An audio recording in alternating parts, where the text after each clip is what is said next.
देख रहे हैं इन डार्क राजकुमार के साथ। तो चलिए पढ़ते हैं आज की कहानी की ओर। दोस्तों, वैसे तो मैंने कई सारे सफ़र किए हैं, लेकिन डर की गहराइयों में जाने वाला एक ऐसा भयानक सफ़र जिसे भूल पाना मेरे लिए नामुमकिन है। ये घटना है साल 2016 की, जब हम वापस लौट रहे थे और मेरी गर्लफ्रेंड सोनिया, हम दोनों ऑटो में बैठे थे।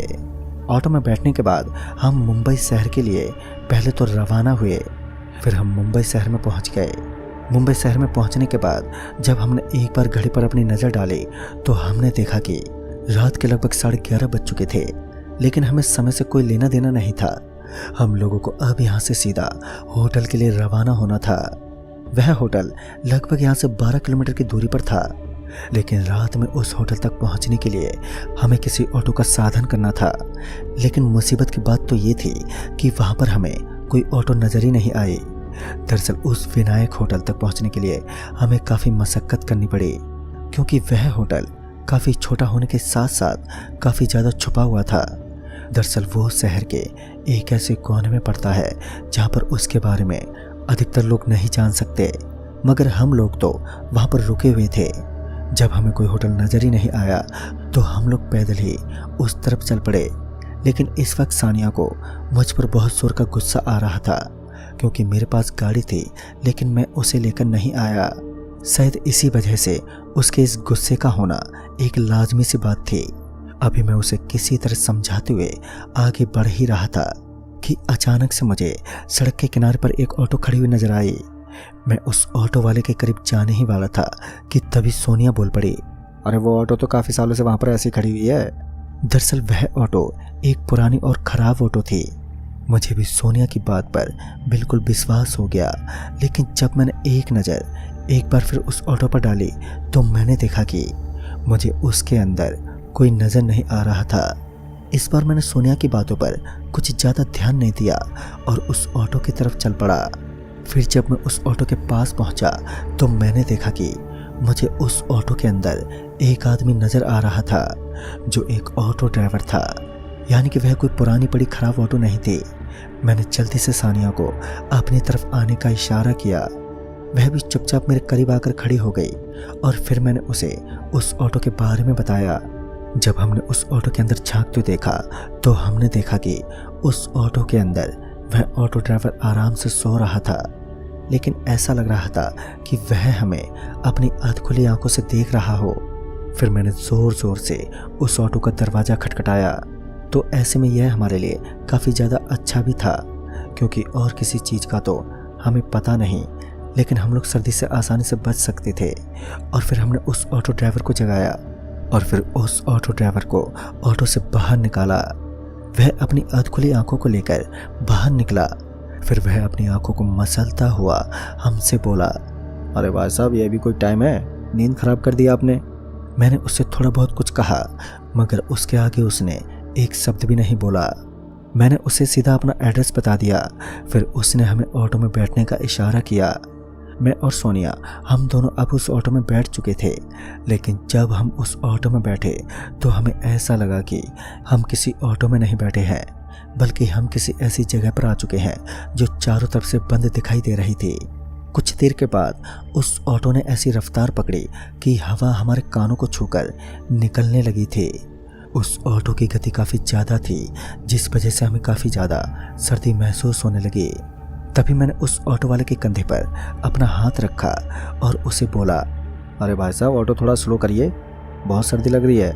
लेकिन एक बार भी उस आदमी ने हमें पीछे पलट कर नहीं देखा, जिस वजह से मुझे उस पर बहुत जोर का गुस्सा आने लगा। मैंने उस आदमी को चिल्लाते हुए कहा, अबे ओ भाई साहब, आपको सुनाई नहीं दे रहा है? इतनी देर से बोल रहा हूँ। मेरे इतना बोलते ही उसने अपने सर को घुमाया, जिस वजह से मैं एकदम से डर गया और डर के मारे चिल्लाने लगा और मेरे चीखने की आवाज़ उस ऑटो के अंदर गूंज उठी। और फिर अचानक से मेरी आंखें एकदम से खुली। दरअसल यह मेरा एक छोटा सा लेकिन बहुत ही खतरनाक सपना था। इस वक्त मैं पसीने से अब तरबतर हो चुका था और फिर अचानक से मेरी नज़र ऑटो के कांच पर पड़ी तो वह ड्राइवर मेरी तरफ देखते हुए एक डरावनी मुस्कान दे रहा था। मेरे चीखने की आवाज़ की वजह से सानिया भी जाग उठी। सानिया ने मुझे इसके पीछे का कारण पूछा तो मैंने उसे इतना बताया कि मेरा सिर्फ एक बुरा सपना था।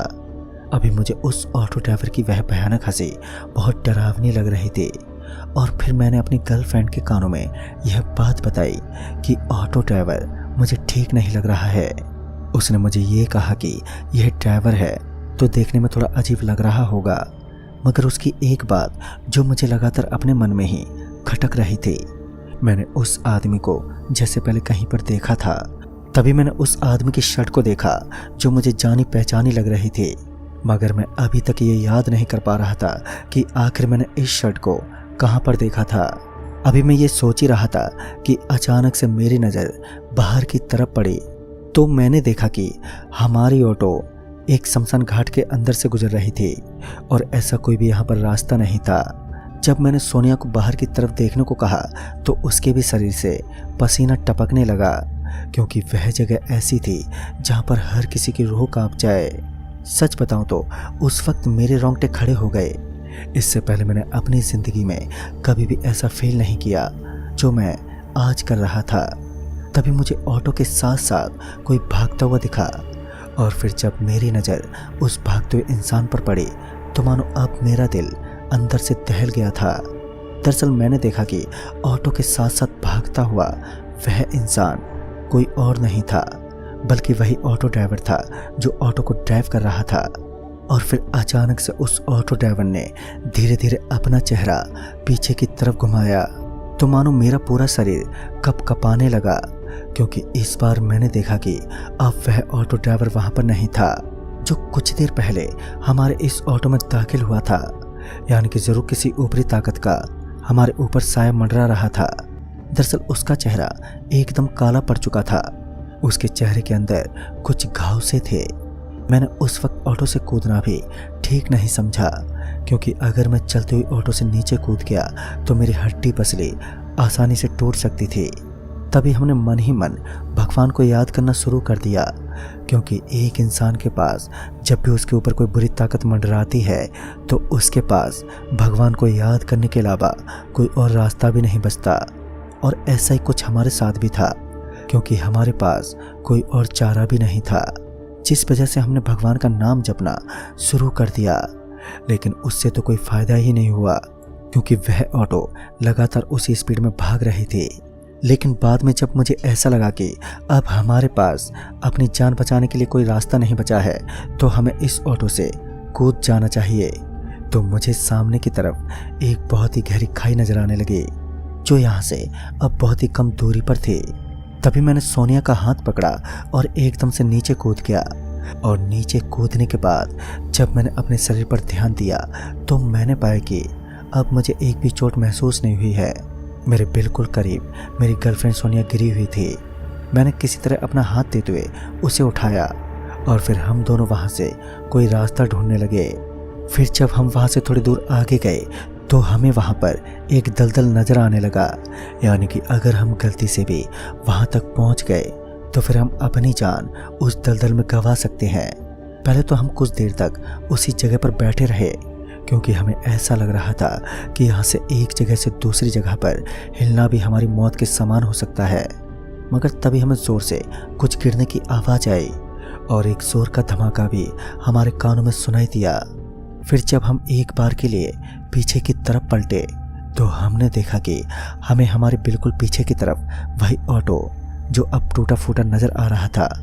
लेकिन तभी उस ऑटो के अंदर से वह ड्राइवर बाहर निकला, लेकिन अब उसका पूरा शरीर कुछ इस प्रकार से लग रहा था मानो अभी अभी उसका बहुत ही बड़ा एक्सीडेंट हुआ हो। मगर अचानक से उसने एक स्पीड पकड़ ली और अचानक ही हवा में गायब हो गया। लेकिन तभी मुझे अपनी गर्लफ्रेंड यानी कि सोनिया की आवाज़ आने लगी, क्योंकि अब वह कुछ बड़बड़ाने लगी थी। फिर जब मैंने एक नज़र उसके ऊपर मारी तो मानो मेरा शरीर का सारा खून सूख गया था, क्योंकि इस बार मैंने देखा कि अब उसके बाल एकदम खुले हुए थे। अब मैं समझ चुका था कि उस भयानक ताकत ने सोनिया के ऊपर कब्जा जमा लिया है। मैंने तुरंत ही अपने गले से वो हनुमान जी का लॉकेट निकाला और उसके गले में डाल दिया। दरअसल वह लॉकेट मुझे सानिया ने ही गिफ्ट किया था, और जैसे ही मैंने वह लॉकेट उसके गले में डाला तो वह एकदम से छटपटाने लगी। फिर वह एकदम से बेहोश हो गई। मैं उसे उठाकर वहां से निकल पड़ा और उसे लेकर सीधा उस रास्ते की तरफ दौड़ने लगा जिस रास्ते से हम लोग यहाँ पर पहुंचे थे। और पूरे रास्ते में मैं काफ़ी ज़्यादा थकावट महसूस कर रहा था। जैसे ही मैं उस हाईवे पर पहुंचा तो मुझे एक कार ड्राइवर मिल गया। तो उसने मुझे एक मंदिर में उतारा। मंदिर में पहुंचने के बाद मैंने वहाँ के महात्मा को सारी बात बताई। तब जाकर उन्होंने एक धागा सोनिया के गले में डाल दिया और उसके बाद वह एकदम से नॉर्मल हो गई। लेकिन आज तक वह घटना मेरे दिल के अंदर ताज़ा है। दरअसल ऐसी खतरनाक और दिल दहला देने वाली घटना मैंने आज तक अपनी ज़िंदगी में पहले कभी महसूस नहीं की थी। लेकिन सच में भूत प्रेत का साया भी हमारी दुनिया में मंडराता है, यह मुझे उस दिन पता चल गया। खैर आज मैं और सानिया एक अच्छी ज़िंदगी जी रहे हैं और अब हम दोनों की शादी भी हो चुकी है। लेकिन आज भी दोस्तों जब हम उस घटना के बारे में बात करते हैं तो अंदर से दहल उठते हैं। तो दोस्तों इस कहानी में बस इतना ही। कहानी आपको पसंद आई हो तो लाइक शेयर ज़रूर करें और साथ ही हमें कमेंट बॉक्स में ज़रूर बताएं। तो मैं आपका दोस्त राजकुमार जल्द ही मिलूँगा एक और नई कहानी के साथ। तब तक के लिए बाय एंड टेक केयर।